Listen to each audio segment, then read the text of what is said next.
Hello and welcome to this episode of the Limitless Landscapers podcast. I'm Paula, and in this week's episode, I'm talking about something surprising that I'm working on in my landscaping business that you might be intrigued to work on in yours. So if that's piqued your interest, let's go to the show. As the co-founders of the Landscaper Circle, we help you get more money, time and freedom to become limitless through our experiences as fellow landscapers and our tried and tested methods. If you want help with your marketing, managing or growing your business, you've definitely come to the right place. If you're a landscaper, garden designer or supplier to the industry, then hit subscribe so you never miss an episode. Now, let's get back to the show. Hello guys and welcome to this week's episode of the Limitless Landscapers podcast. I'm Paula, your host, and yes, today I'm talking about the surprising things I am working on, because it's not just one thing but an umbrella term, what I'm working on in summer in my landscaping business. And you may be surprised, but I'm actually preparing for winter. And you're probably thinking, is she gone crazy? Has she gone mad? Because summer is the most important time for busy, it's a busy period. You're probably thinking about getting the jobs done, getting the money in, getting people booked. Well, that's all good. But I also want to make you aware of things that you should be doing, what I'm doing in my business in order to make winter easier. You see, I've had quite a few conversations with clients in the mastermind and my one-to-one coaching, and it's been about how we can make winter easier. I think what happens is we get caught up in the busyness of summer and we head into winter with, not without bookings, but without preparing for what can come with winter. And what I mean by that is the fact that we've got to prepare for the 2-week close down we all generally have for Christmas, between Christmas and New Year, and also the weather, because we have such sporadic weather here in the UK that it can really impact and affect jobs going forward. I know that's what happened in my business last year, and I don't want it happening again in this year. Now, I'm not saying you can control the weather, far from it, but I am trying to prepare my business for a profitable winter, not a kind of winter where you're always trying to catch up with yourself. And I'll share a few things that I'm going to be doing, because I think it would be prudent to think about this in your business. I mean, at the moment, it's all good. Everyone's busy. It's summer. People are inquiring. People are buying still, which is great. I don't think decision making is as quick as potentially previous, but people are still buying, people are still booking in. And, it's summer. When it's sunny, everybody's on the phone wanting to get their gardens done. So it's a great time for our industry.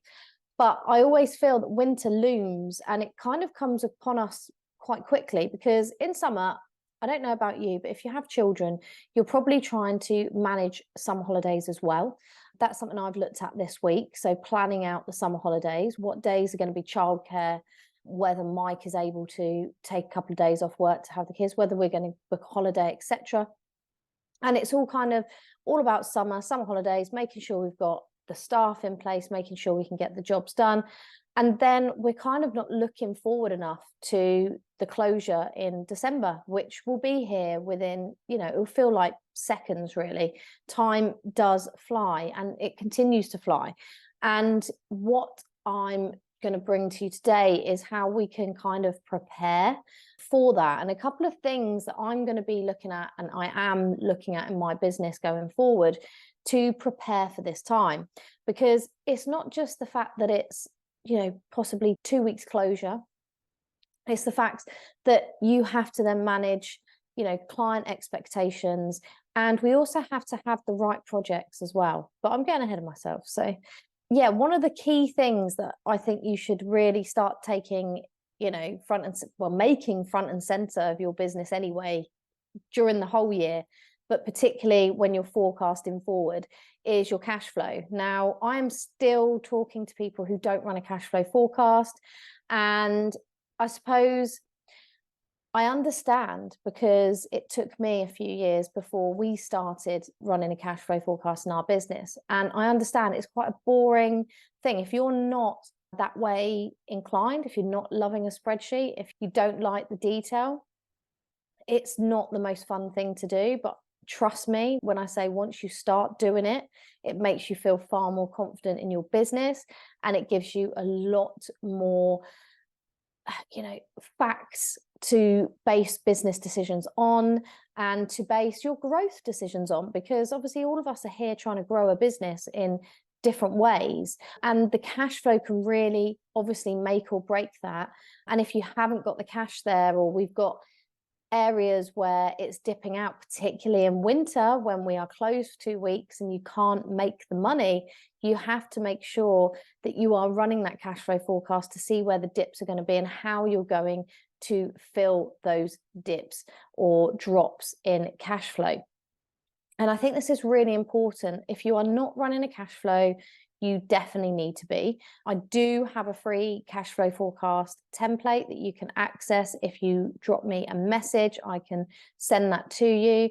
If you are one of my clients, you get that access to that and much more anyway.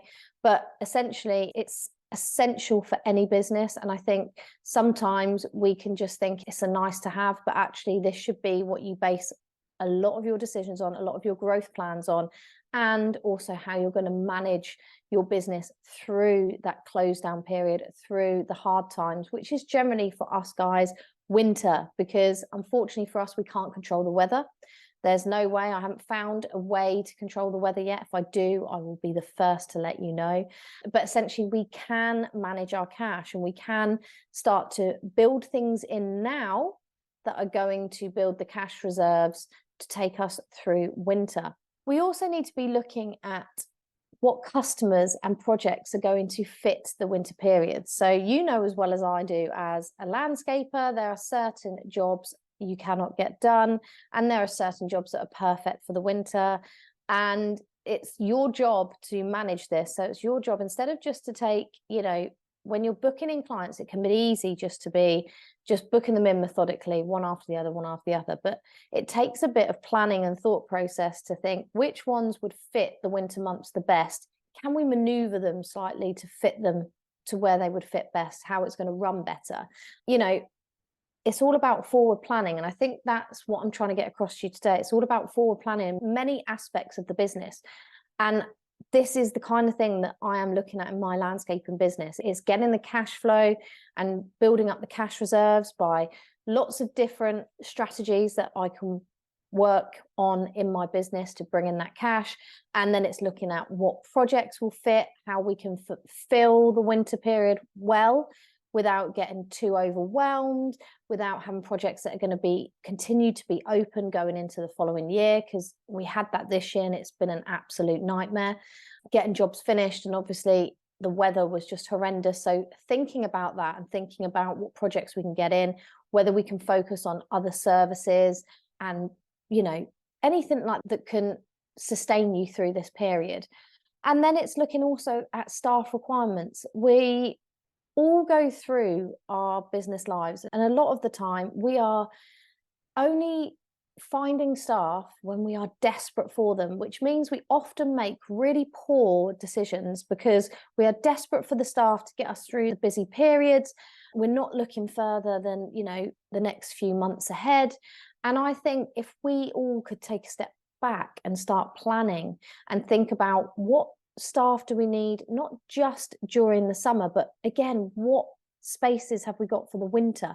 Is there anything else that your current staff can be doing in the winter when maybe the work is quieter? I mean, I've never experienced it being quieter over winter, thankfully. We've always been just as busy as we are over summer. But it's kind of a thinking about whether there is a prime time in the year to get new candidates on board in preparation for summertime, training them over winter maybe to get them ready for the summer. There's lots of elements you can look at when it comes to staffing. Could we do some staff training over winter in order to get people, leveling up for the summer period when spring, summer is going to be really busy? Could you utilize apprentices at this point? When is the college intakes, what's going on in the local colleges in your area, and what's the intakes like, and when are they available to start work. It's all about planning, really. I think preparing for winter is key, and we have to start thinking about it earlier. I feel that most of the time we're in business and we're fighting fires and we don't take a breath, and we're developing new services, we're taking on more staff, we're really excited for growth. So we're doing all these strategies, we're doing all the marketing, the sales, we're putting in the systems and processes, but we're not planning further ahead than a few months. We're not planning for that winter, we're not planning for next year. We're just, firefighting so much. So the firefighting takes up a lot of our time, and really the key stuff to do is to plan and strategize. So it's about making time in your business to work on the business, and it's about making time to plan for the downtimes, for the drop in cash flow, and seeing how you can manage it better each year. So each year it gets easier, rather than dreading winter. And more importantly, it's not necessarily dreading the winter, it's dreading the January, February. Maybe if we took a little bit of time to plan and implement now, we've got, what are we, July? So we've got a few months before we get to that point. If we take a little bit of time to think about it, to prepare, then perhaps it will get easier this year, and then we can learn some lessons from this year and put them into next year. And every year we get better and better at managing what can be a really bad time for landscapers. So that was kind of what I wanted to go through, the planning and preparing. And I am currently running some free calls about winter prep, because I think it's really important to plan, but sometimes you don't know where to start. And that's why I'm here to help you guys. So I've got 3 free calls left, 3 free winter calls to go through winter preparation. So why not just book a call with me? You can message me on Instagram, you can send me an email, you can give me a call. I do have a phone. We can look at what's the key thing you need to work on in order to prep for winter, and go from there. And if you want to, I do have one-to-one coaching and mastermind, Level Up Your Landscape Business Mastermind, available to you if you wanted more. And I can talk to you about that on the call if that is what you're interested in as well. But essentially, we need to prepare quicker and earlier for later in the year and beyond. So if that's for you, get in touch. If not, that's okay. I hope you've enjoyed this podcast, and I hope it's got the cogs turning in your brain on how you can plan better and create, a better business, or should I say not a better business, an easier, smoother business going forward. So if you've got any questions, give me a shout. I'll be back next week for another episode of the Limitless Landscapers podcast. Give us a follow on Instagram. Give us a follow over at the Landscapers Coach on Instagram as well. DM me any questions. Book in your free call. It's completely free. There's no caveat to that. It's just a free prep call for winter. So I will see you on the next episode of the Limitless Landscapers podcast. And in the meantime, have a fantastic week. Get some planning in, schedule some time for yourself, and most importantly, have some fun. See you next week, guys.